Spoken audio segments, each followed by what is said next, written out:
Congress party ने जो प्रत्याशी घोषित किए हैं, अभी 4 में से 2 ही किए हैं और हमारे पहले ही 4 सीटों पर प्रत्याशी घोषित होकर के काम में जुट गए हैं और हमारे लिए कोई हैरानी की बात नहीं है।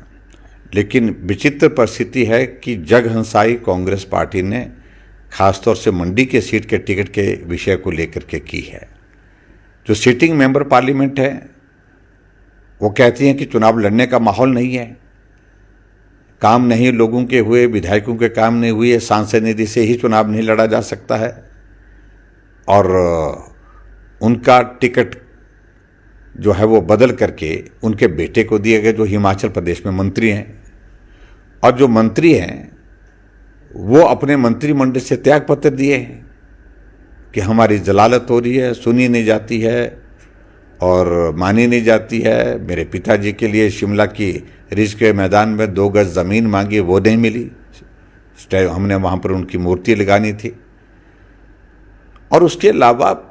पूरे 15 महीने के सरकार के खिलाफ जो माहौल है, उन सारे मुद्दों को जब हम उठाएंगे तो प्रत्याशी कोई भी आए कोई फर्क नहीं पड़ता है, जीत अंततः भाजपा की होगी। देश के सामने बड़ा सीधा सा एक विषय है कि देश निर्णय कर चुका है एक तरह का कि प्रधानमंत्री नरेंद्र मोदी जी होंगे, तीसरी बार प्रधानमंत्री बनेंगे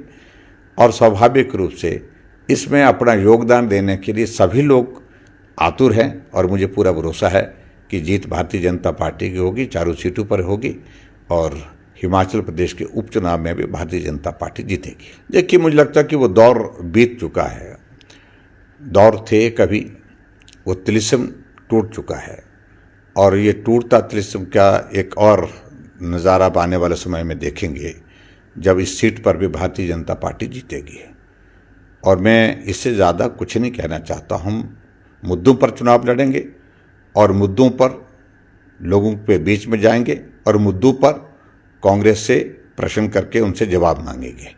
और मैं समझता हूं कि जो हालात परिस्थितियां इस प्रकार की है जहां कांग्रेस पार्टी को जवाब देना भी मुश्किल होगा, लोगों के बीच में भी और भारतीय जनता पार्टी के सामने भी, तो इसलिए जीत भाजपा की होगी, ये तय है और 4 सीटों पर जीत होगी। मोदी जी प्रधानमंत्री बनेंगे, निश्चित रूप से बनेंगे।